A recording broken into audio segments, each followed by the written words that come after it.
queridos ouvintes do podcast Tributário ao Pé do Ouvido. Voltamos aqui com mais um episódio. Hoje nós temos a honra aqui de receber o Procurador da Fazenda Nacional, Fabrício Sarmanho de Albuquerque, que vai conversar um pouquinho com a gente sobre o valor tributável mínimo no IPI e as modificações da Lei 14.395 de 2022. Antes de começar o nosso bate-papo, sigam nosso podcast nas redes sociais, né? Nós temos a nossa página no Facebook, no LinkedIn, temos o nosso perfil no Twitter e também no Instagram, e mandem sugestões, críticas, elogios para o nosso e-mail contato@tributarioaopédoouvido.com.br. Muito bem, então vamos lá, esqueci de me falar, né? Eu sou Carlos Renato Cunha, membro do podcast. Então vamos lá, vamos começar o nosso bate-papo.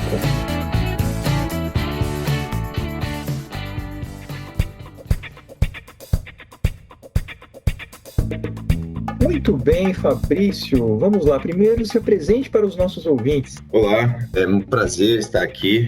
Fico muito feliz com o convite, viu, Carlos? Meu nome é Fabrício Sarmanho, eu sou procurador da Fazenda Nacional e atualmente eu estou lotado no CARF, né, que é o Conselho Administrativo de Recursos Fiscais da Receita Federal. Durante muito tempo eu fiquei lotado no Supremo Tribunal Federal, na coordenação que atua no Supremo. Já fui também de gabinete no Supremo, antes de ser procurador. Então tive uma ligação muito forte com o direito tributário na parte constitucional e agora, nos últimos anos, eu tenho atuado mais no direito tributário mais raiz, digamos assim, que é aquele direito tributário mais da prática da Receita Federal lá no CARF. E o CARF é um órgão que, em matéria tributária, ele se antecipa aos demais, né? Porque temas começam a aparecer primeiro na seara administrativa e depois vão para o judiciário. Então, é um berço de teses, é um lugar que eu acho muito, muito bacana para quem curte o direito tributário. Eu sou também mestre em direito tributário pela Universidade de Brasília, e é onde eu tive a oportunidade de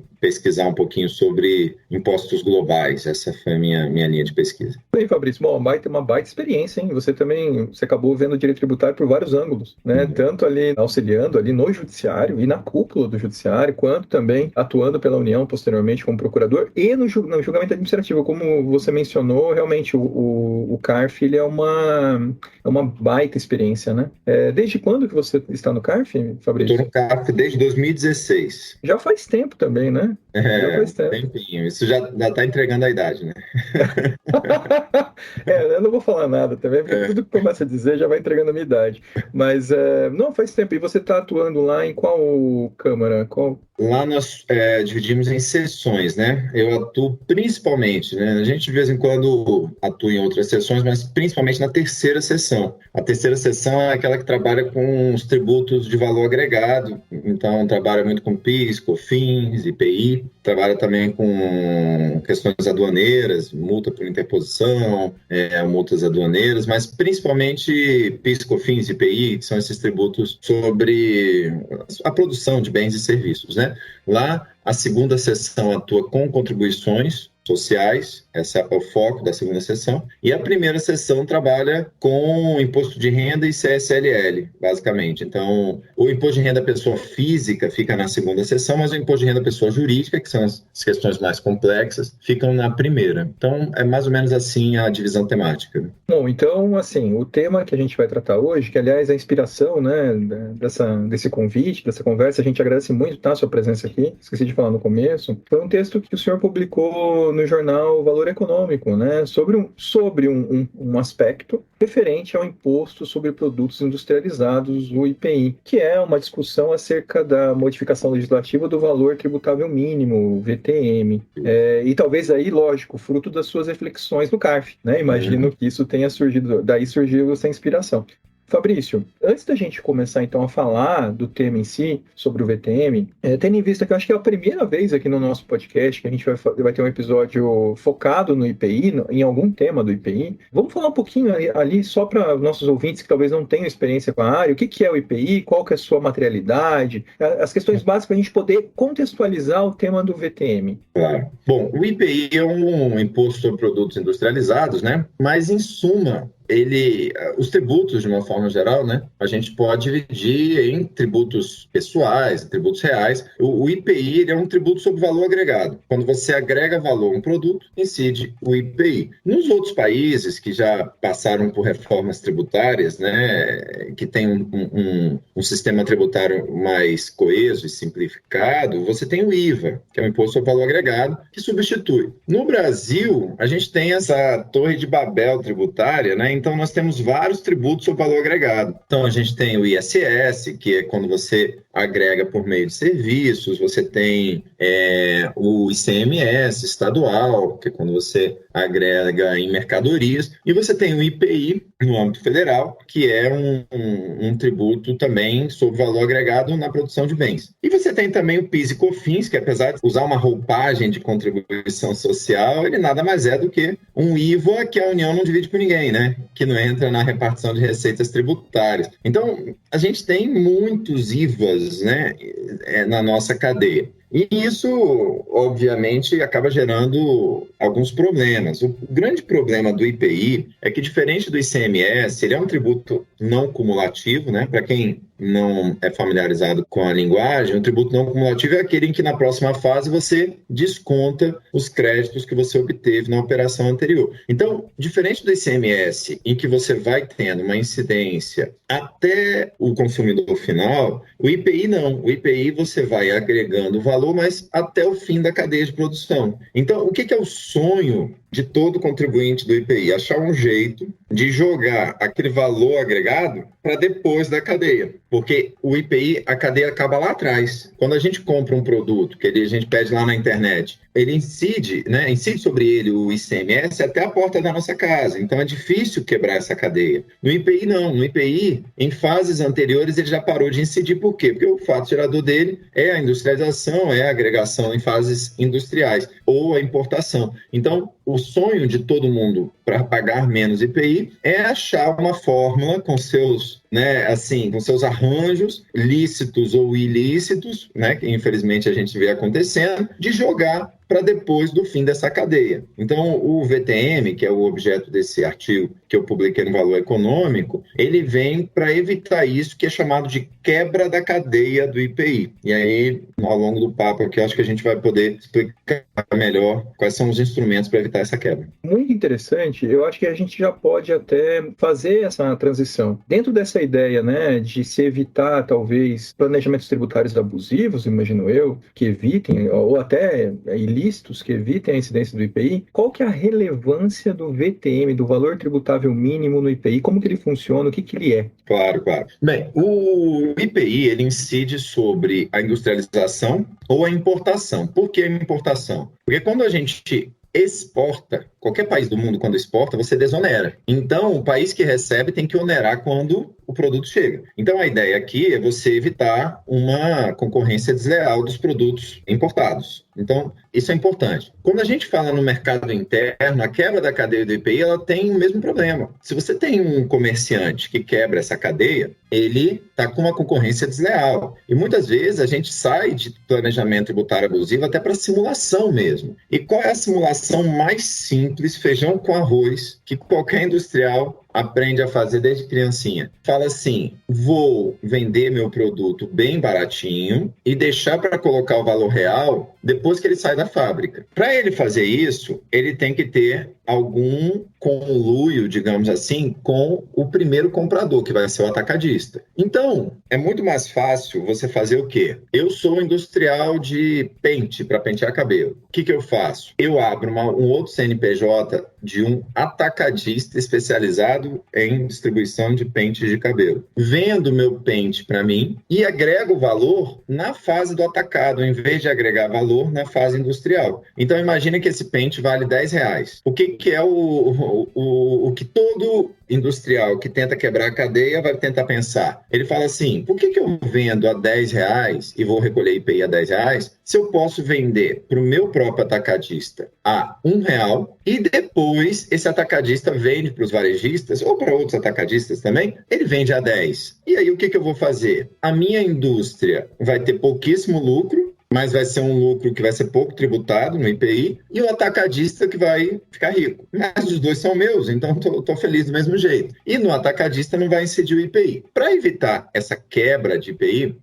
criou-se uma figura do equiparado industrial. Então, quando a gente fala em contribuinte do IPI, a gente tem o equiparado industrial. Então, vai funcionar como? Veio uma legislação, com base tudo na ordem constitucional, tem lá a previsão do equiparado, e falou o seguinte, olha, quem vende para o seu próprio atacadista, o atacadista vai ser equiparado a industrial. Então, poxa, isso fechou portas para essa prática, né?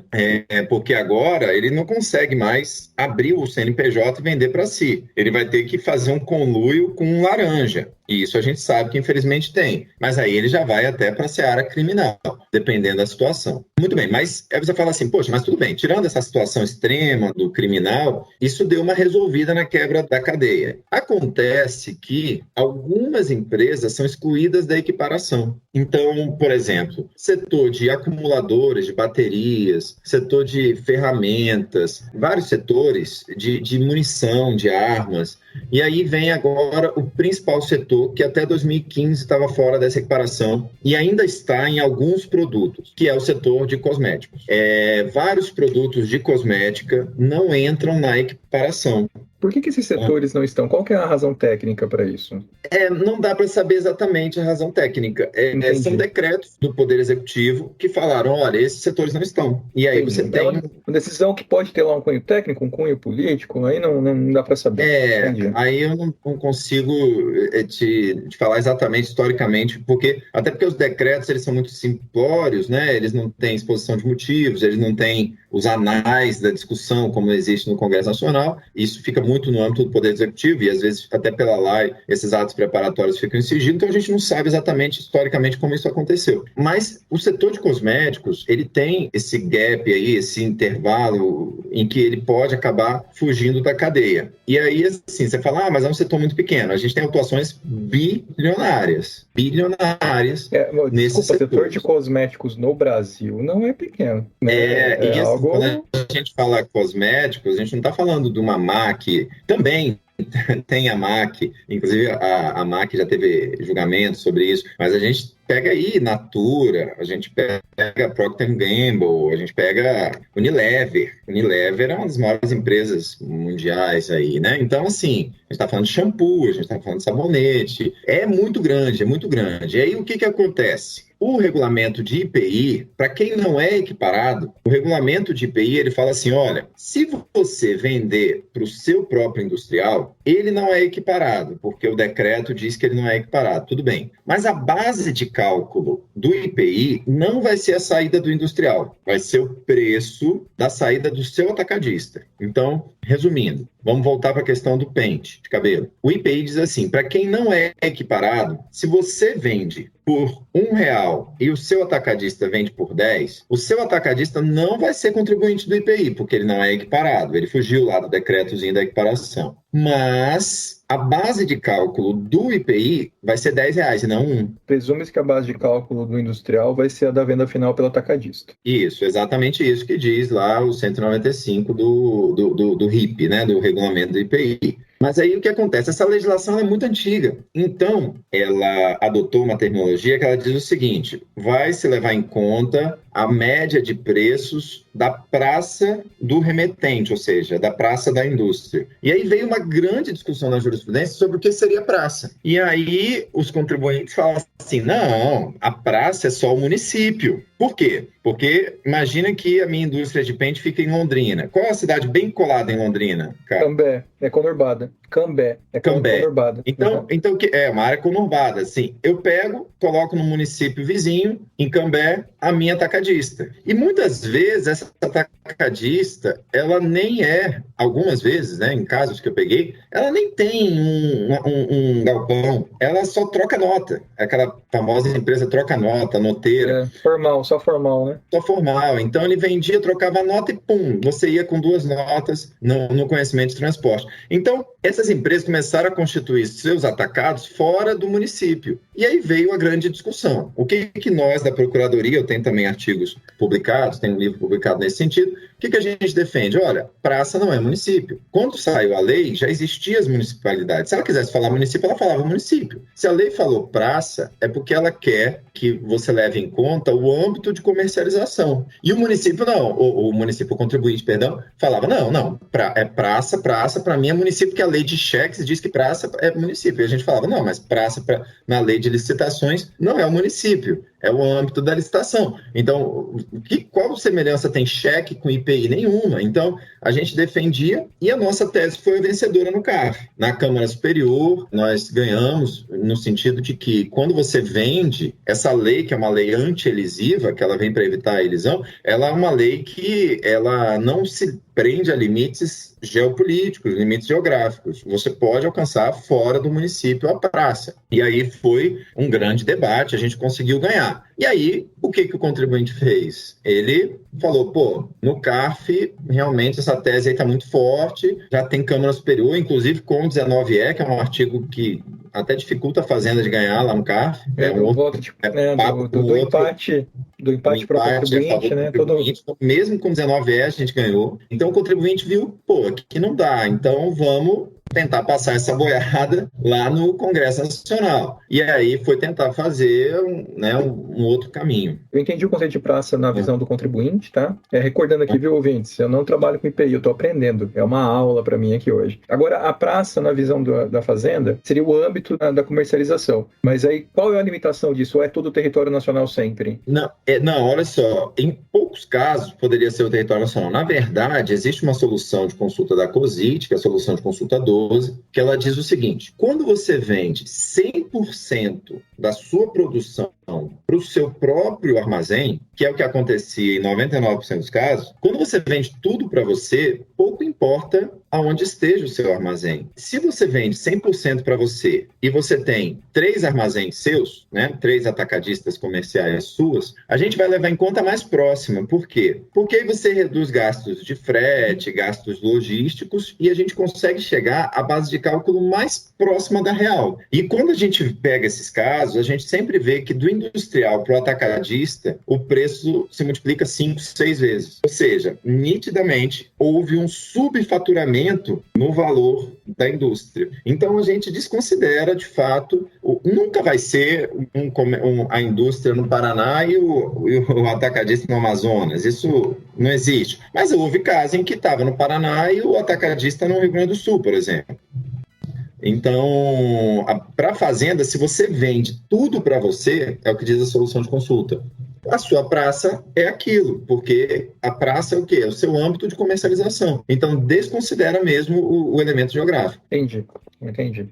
E daí, bom, pelo que você mencionou, né, e aí nós chegamos exatamente no tema, né, que foi fruto da sua reflexão no artigo, não deu certo no CARF, e aí houve, obviamente, um legítimo lobby junto aos parlamentares e se aprovou a Lei 14.395 de 2022, que é fruto de conversão, é de projeto de lei, não é de medida provisória, né, foi o projeto de lei 2.110 de 2019. Antes da gente falar dessa lei, das questões jurídicas envolvidas, chegou a ter... O Judiciário chegou a se manifestar sobre esse tema? Tem alguma decisões pontuais ou teve alguma coisa mais relevante? Não, a gente tem decisões pontuais de TRFs, assim. A gente não chegou a ter um STJ, um STF se pronunciando ainda. Apesar de você já ter casos bilionários, assim, casos de 2 bilhões, por exemplo, da Unilever. E eu posso contar porque são casos que já foram julgados e os julgamentos do CARF ficam no site, estão públicos já, né? Uhum. Mas a gente tem casos, assim, muito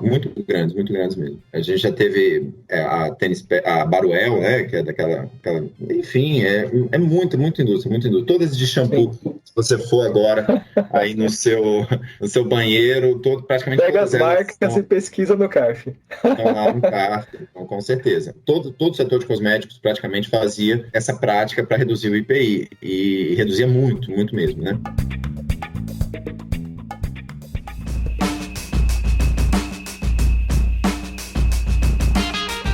que diz a lei, qual foi a modificação legislativa que nós tivemos, mas se você tiver alguma coisa para dizer antes, fique à vontade. Não, tranquilo. A lei começou, então, a estabelecer, né, que, olha, a partir desta vigência, né, a partir de agora, a praça é município. E estabelece, como diz a Lei Complementar 95, que regula o processo legislativo, o início da vigência da norma. E aí começa a questão, essa lei vale para frente ou essa lei pega fatos geradores anteriores? E aí a gente começa aqui pela própria redação da norma, né? A norma, ela não fala assim, olha, esta norma tem caráter interpretativo, ou praça interpreta-se dessa forma, como a gente tem algumas leis. Algumas leis, como por exemplo a Lei Complementar 118 de 2005, ela se autoproclama interpretativa. Ela fala, olha, para efeito disso, interpreta-se assim. A do VTM, de forma muito correta, a meu ver, ela fala o seguinte, olha, praça agora é município. E aí o contribuinte fala, viu, essa lei interpretativa. A gente fala, não, em nenhum momento ela determinou vigência retroativa, em nenhum momento, até porque, para ter uma vigência retroativa, ela teria que talvez indicar de onde tiraria no orçamento o custo dessa renúncia fiscal. Então, para evitar essa inconstitucionalidade, ela não fala nada. Ô Fabrício, posso abrir parênteses aqui? Claro. Talvez o nosso ouvinte não está acostumado com essa discussão. O que o Fabrício está dizendo aqui, ouvinte, refere-se à possibilidade de aplicação ou não da previsão do artigo 106, inciso 1 do Código Tributário Nacional, que prevê que no caso de leis meramente interpretativas, a aplicação será retroativa. E aí, pelo que o Fabrício está nos contando aqui, os contribuintes passaram a defender que essa lei 14.395 de 2022, que modificou, né, que esclareceu legalmente, né, que veio fixar que legalmente o conceito de praça, no caso do IPI, do VTM, refere-se à localização geográfica municipal, ao âmbito municipal, ela teria efeitos retroativos porque seria meramente interpretativa. E o Fabrício está aqui nos dizendo que no entendimento da Fazenda Pública isso não seria correto, não é isso, Fabrício? Isso. E aí, assim, além dessa questão da própria redação, a redação ela fala, para efeitos de apuração do VTM, considera-se praça um município, ou seja, ele coloca, essa lei passa a vigorar assim, para conceituar o termo, então ela não fala nada em caráter retroativo. Mas isso por si também não é um fator para você bater o martelo, né, de que ela não é interpretativa. Qual é o fator para você bater o martelo no sentido de que essa lei é interpretativa? E aqui é importante mostrar que quando a gente fala no sistema tributário, o sistema tributário ele tem que ser coeso, sabe, Carlos? Por quê? Se a gente aqui abre pontualmente por conta dos...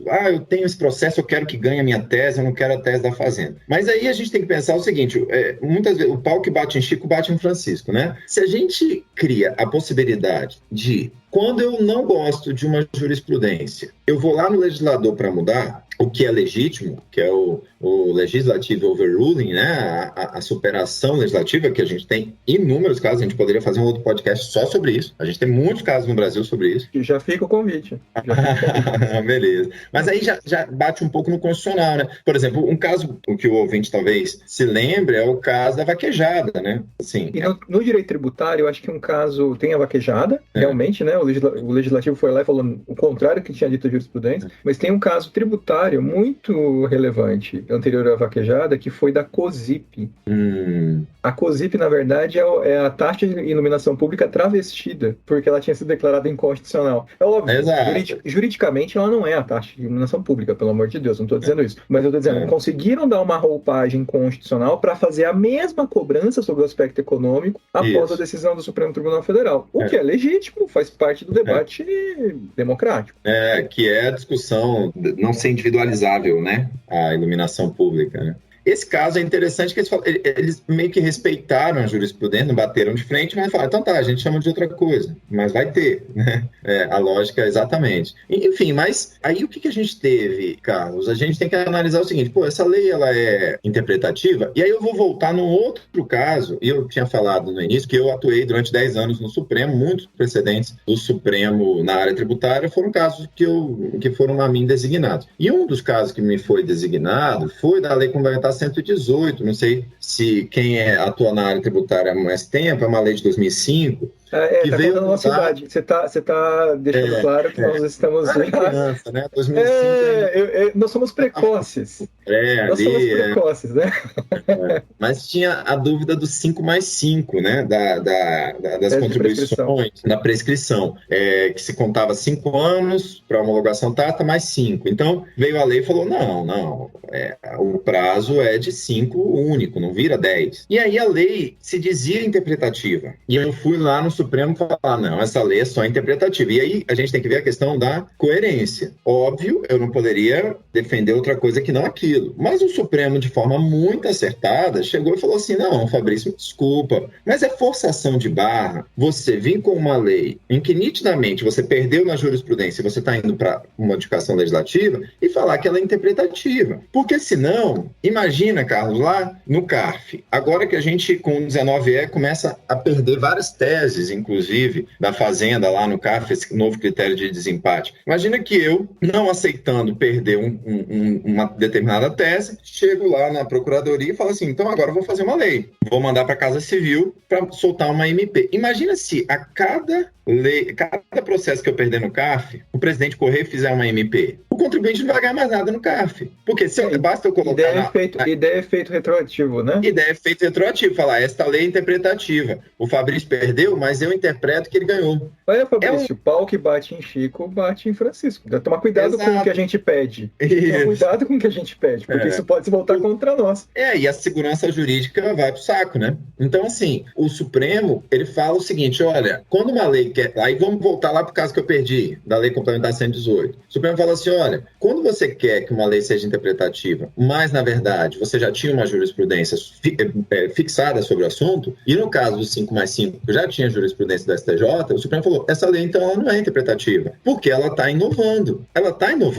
Ela pode se chamar de interpretativa, ela pode colocar lá na ementa dela que ela é interpretativa, ela pode colocar em letras garrafais que é interpretativa, mas ela não é, porque o que importa é a substância da norma. E a gente perdeu lá. Entendeu que ok. Agora vamos voltar para o VTM. Como eu falei para você, a gente já tinha uma pacificação no CARF. A questão já estava totalmente pacificada na Câmara Superior, inclusive com 19E, porque os julgamentos eram por maioria, não eram por empate. E aí você chega e diz uma lei que fala o contrário da jurisprudência. Essa lei tem como ser interpretativa? Não. Por quê? Porque a interpretação, a lei interpretativa, ela vai existir onde você tenha um espaço de dúvida. Se você não tem uma dúvida razoável, você não tem lei interpretativa. E assim, se você tem uma jurisprudência da Câmara Superior do CARF que nunca vacilou, que não tinha mais nenhum espaço para discussão, nem mesmo com o 19E, não há que se falar na visão que eu tenho, que é uma visão de procurador, em uma norma interpretativa. Aliás, é muito perigoso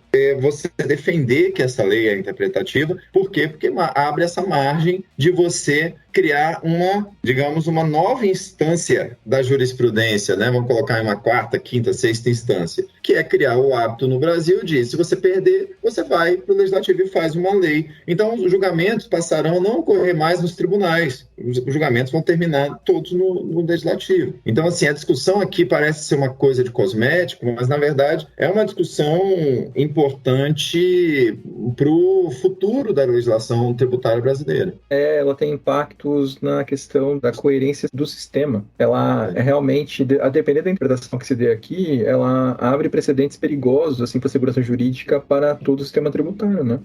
Muito interessante. Sem dúvida, porque assim, a gente vai aprender a fazer assim também. Né? Exato.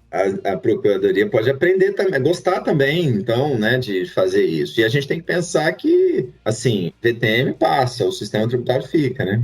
Exato. Então, Fabrício, eu encaminhando aqui para o final desse nosso bate-papo, em relação a esse tema do VTM, essa mudança legislativa, esse debate, eu acho que você já deixou claro, né, que na sua visão não é uma lei de caráter interpretativo, então não tem aplicação retroativa. É um claro caso de diálogo constitucional, diálogo institucional, em que, né, houve um legítimo lobby para modificação normativa, modificando, né, o entendimento, pelo menos com efeito ex nunc, né, com efeitos ali para frente, ao que decidia o CARF nesse tema. Mas, para encerrar aqui, para a gente fazer uma reflexão final, qual que é o efeito prático para os setores ali que são afetados por esse tema, daqui para frente, com essa mudança legislativa? Bom, perfeito. Bom, aqui a gente volta um pouquinho porque a gente falou no início que é a questão do IPI ser, na verdade, um tributo sobre valor agregado, né? E no Brasil, essa tributação sobre valor agregado é uma questão muito sensível, né? Porque a gente vive num país que tem uma das bases tributárias mais regressivas do mundo, né? A gente tem uma tributação que é basicamente de tributos indiretos, são aqueles tributos em que o contribuinte de fato e de direito não são a mesma pessoa, né? Então a gente tem uma carga tributária muito alta de tributação indireta,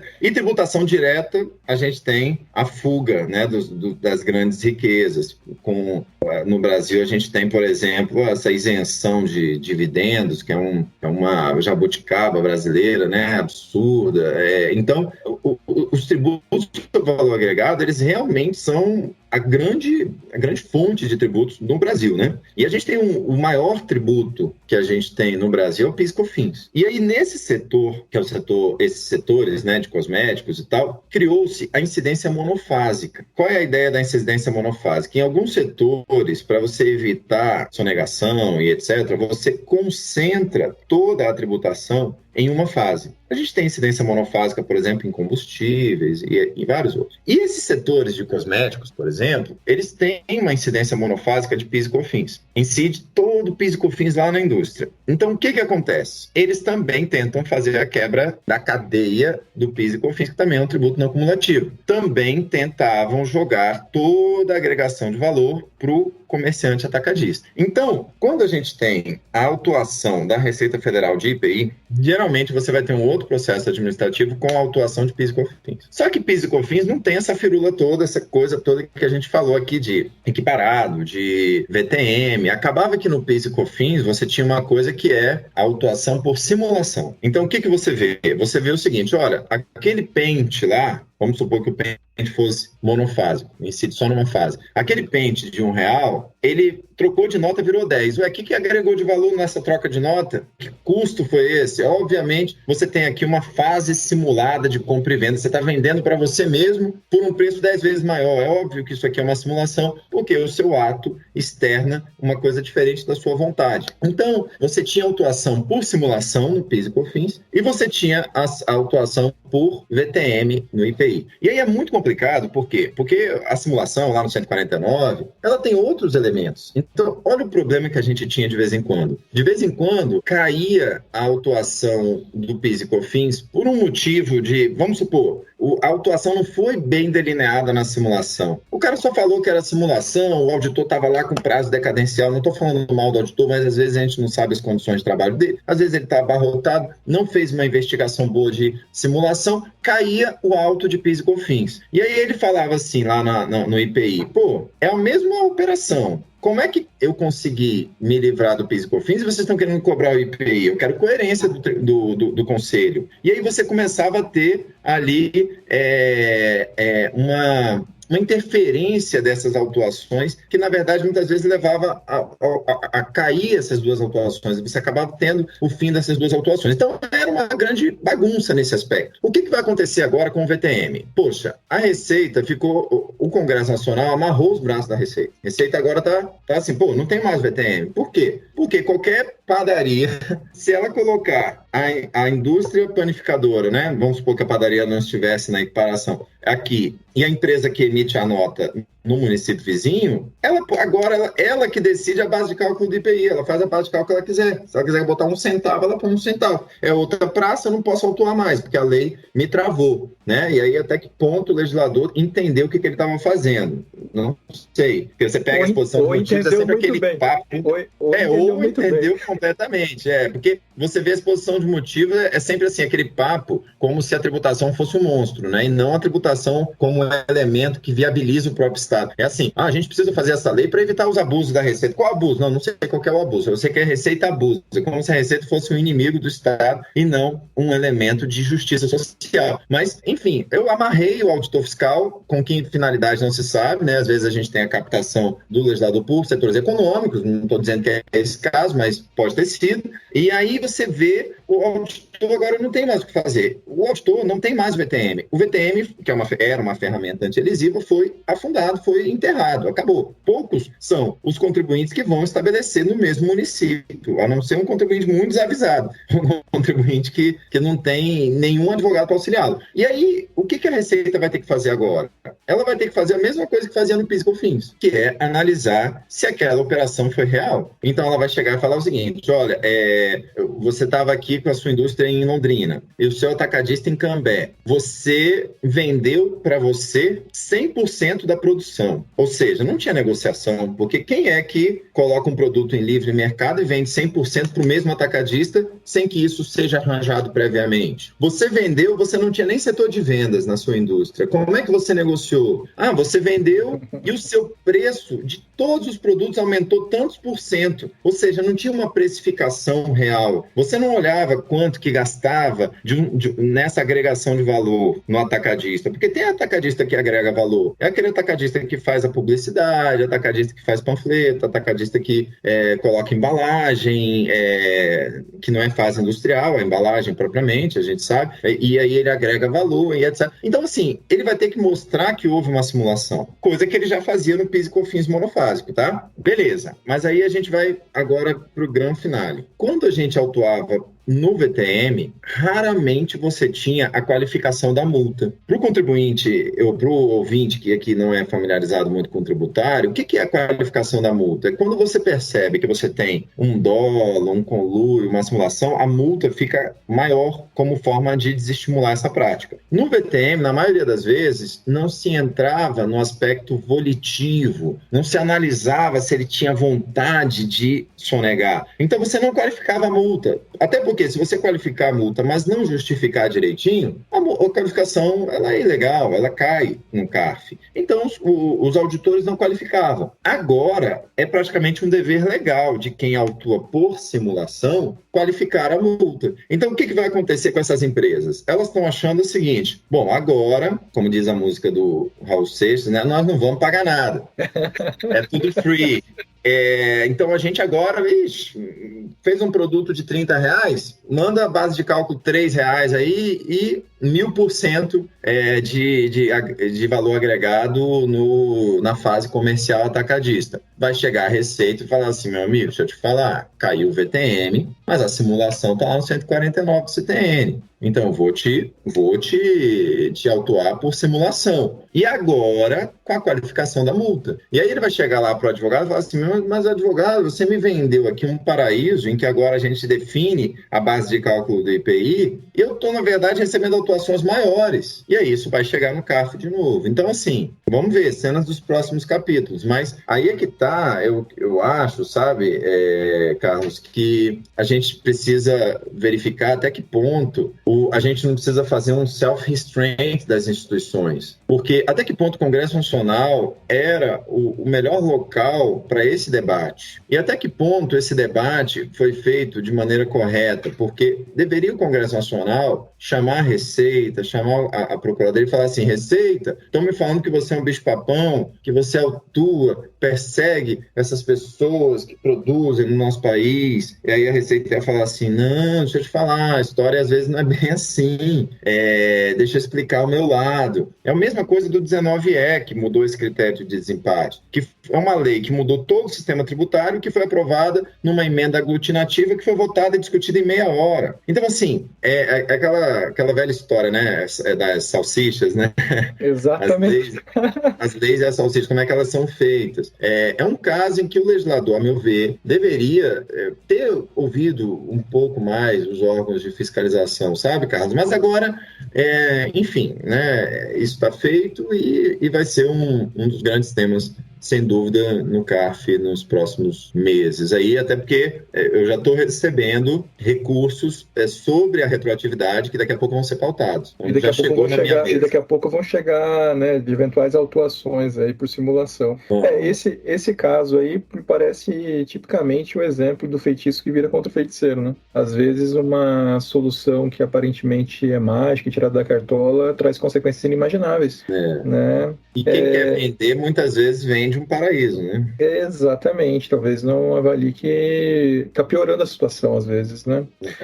Essa norma anti-elisiva, por assim dizer, do BTM, pelo que eu entendi aqui do nosso bate-papo, ela na verdade trazia mais segurança jurídica para o contribuinte do que a situação atual, né?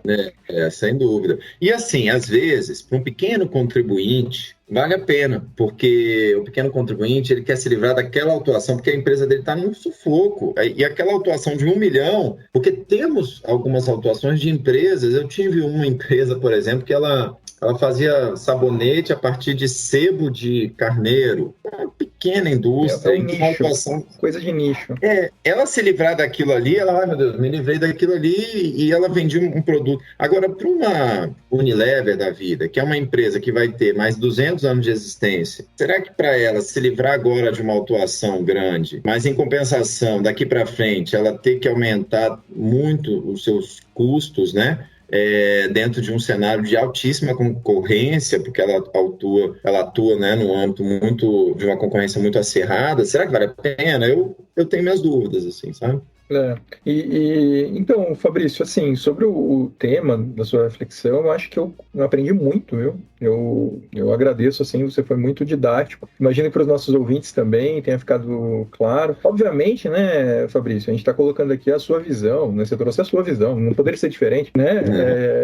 E você atua como procurador da Fazenda, talvez, né, um advogado tenha uma visão diferente, isso é normal no dialogismo, né, dos debates, mas para mim ficou muito claro, agradeço demais. Uma coisa que, e aí a gente partindo assim, eu vou uma reflexão final e depois eu abro para suas palavras finais e a gente encerra a nossa gravação hoje. Você falou da questão do legislativo, talvez não tenha sido o melhor local, né, para um debate tão técnico, ou sem ouvir, pelo menos, né, a Fazenda, e contou lá da questão do voto, do fim do voto de qualidade. Nós estamos passando por esse momento também, né, eu acho, nacionalmente. Realmente os órgãos estatais, nesse contexto, eles são vistos por parcela considerável dos empresários, né, sei lá, dos contribuintes, em tese, como inimigos ou como algo que está ali para atrapalhar. E isso às vezes captura realmente, essa visão às vezes captura o legislativo, por exemplo, ou até outros, né, órgãos estatais. Eu espero que isso passe, né, e que dê uma visão mais ponderada e equilibrada seja possível, né, um diálogo realmente. Então fica aí meu voto. Meus votos de momentos mais ponderados de um diálogo mais saudável. Sem dúvida. Isso, obviamente, vem dentro de uma cultura liberal, né, que no direito tributário a gente chama de liberalismo vulgar, que é de um autor norte-americano, ele traçou essa expressão. Que é você imaginar que existe como se a propriedade fosse um fenômeno pós-tributação, né? Como se eu tivesse a tributação incidindo sobre a propriedade, sendo que, na verdade, a tributação é que viabiliza a propriedade. Porque sem o Estado você não tem o direito de propriedade, que é um direito erga omnes que você não consegue exercer sozinho, né? Então, assim, essa visão de que o Estado atrapalha o ambiente de negócio é uma visão de quem imagina que o seu negócio continuaria a existir se a gente vivesse um apocalipse zumbi em que o Estado sumisse, como na série Walking Dead, né? Eu fico imaginando assim, você sou dono de uma indústria aqui de varejista, né? Eu vendo inúmeros produtos, o Estado só me atrapalha. Não, tudo bem, vamos ver se quando tiver o apocalipse zumbi, se você vai continuar vendendo sem um sistema financeiro, sem um sistema de trabalho, né, que cria o consumidor, sem um sistema de policiamento administrativo ambiental, enfim. Então, essa visão de que o Estado é sempre o Leviatã é uma visão muito retrógrada, né? E essa questão da autorrestrição é uma coisa que o Supremo uma vez fez num julgamento muito importante. A gente teve aqui em Brasília, né, uma hora aqui em Brasília, a gente teve um cartel de combustíveis aqui. E chegou ao Supremo Tribunal Federal um recurso extraordinário, relatoria do ministro Luiz Fux, que discutia questões concorrenciais desse cartel. E o ministro Fux fez um voto que eu achei muito interessante, que foi um voto em que ele diz o seguinte: olha, o CAD ele é um órgão infinitamente mais qualificado para debater esse tema. quem sou eu para, dentro de uma visão super generalista de ministro do Supremo de Direito Econômico, vir aqui e reverter o mérito de uma decisão do CAD? E aí o Supremo falou nitidamente, não vou exercer a jurisdição nesse caso. Se a gente olhar com base no artigo 5º, inciso 35, que fala, né, da inafastabilidade da jurisdição, do direito de ter um provimento judicial, isso seria um absurdo. Você fala assim, pô, é um juiz que se negou a prestar a jurisdição. Só que dentro de uma visão moderna, como você tinha falado, de diálogos das instituições, isso é extremamente moderno, isso é extremamente contemporâneo. Você perceber que existem searas administrativas mais qualificadas para exercerem aquela atividade. Então, por que não, da mesma forma, o Congresso, ou até mesmo o STJ e o STF, quando uma questão for muito debatida no CARF, ou vocês têm também aí, né, os conselhos em Londrina, no Paraná. Até porque, Fabrício, o nosso podcast tem audiência no Brasil inteiro, né? Então, assim, eu acho que em várias localidades tem, estados, mas é que eu acho que raramente esses órgãos de julgamento administrativo, eles têm talvez a relevância ou a independência que o CARF federal tem. O CARF realmente acho que é paradigma, né? Existem, mas eu acho que, no geral, lógico, não dá para generalizar totalmente, nós temos uma grande discrepância de organizações, mas, no geral, não são órgãos tão independentes, né, ou com uma qualidade, às vezes, tão grande de análise, na maior parte dos casos, ou em uma grande parte dos casos. Isso. Então, a lógica que eu entendo seria do Legislativo e do STJ, nesses casos, ou no caso de estados e municípios que tenham tribunais com a mesma complexidade, virar e falar assim, poxa, será que esse órgão, formado por auditores, por especialistas, se debruçou e de forma ingênua chegou a uma conclusão que eu, legislador, que sou ex-jogador de futebol,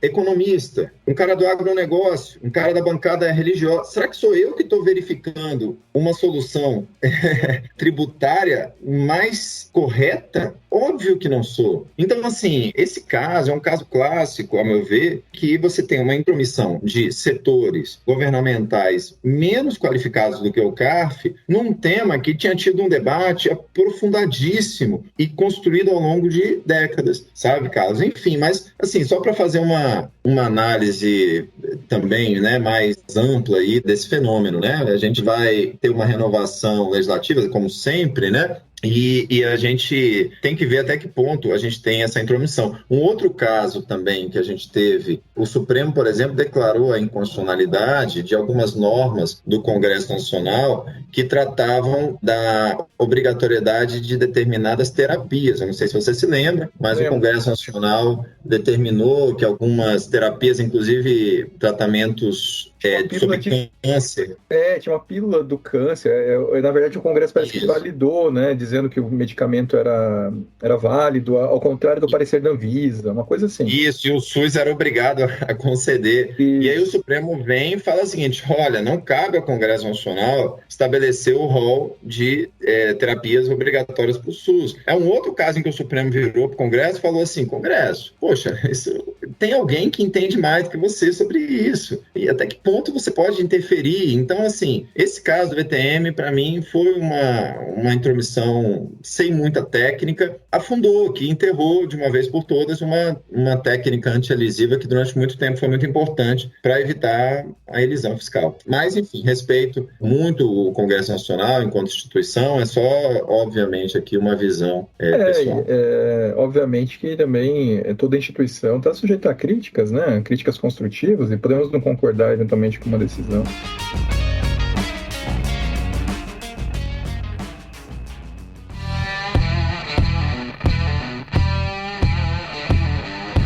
Ô Fabrício, sensacional. Gostei muito, aprendi muito com o nosso bate-papo. Eu, em nome do nosso podcast aqui da equipe, do Tributário ao Pé do Ouvido, gostaria de agradecer a sua gentileza de participar, tá? E a sua disponibilidade de tempo, que eu sei que você tem bastante ocupado. Então, muito obrigado. Deixo aí, né, uma despedida para os nossos ouvintes e deixo aí você também para fazer umas palavras finais de despedida e nós vamos encerrar por aqui. Tá, João. Eu agradeço muito, viu, Carlos, a você e aos ouvintes que estão aqui e me coloco sempre à disposição para um debate assim aberto. Eu achei muito interessante essa conversa E o podcast, sem dúvida, está contribuindo muito para os debates na seara tributária. E o podcast hoje em dia é o caminho, né? Todo mundo consegue aí, às vezes, na academia, caminhando, dirigindo, lavando louça. Acelerado, e é a nossa forma de conversa mesmo. E eu acho que a academia tem que evoluir para esses meios mais modernos, e parabéns por estar participando dessa transformação aí. Valeu. Muito obrigado, já vai ficar o convite para o próximo. Um grande abraço, queridos ouvintes, até a próxima.